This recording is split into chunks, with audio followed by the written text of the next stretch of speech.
प्रकृतिम् पुरुषम् चैव विद्यनादीवुभावपि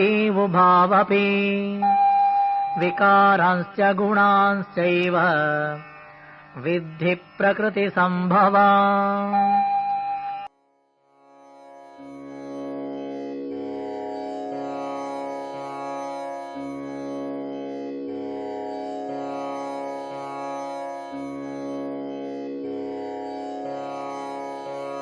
प्रकृतिम् पुरुषम् चैव विद्यनादीवुभावपि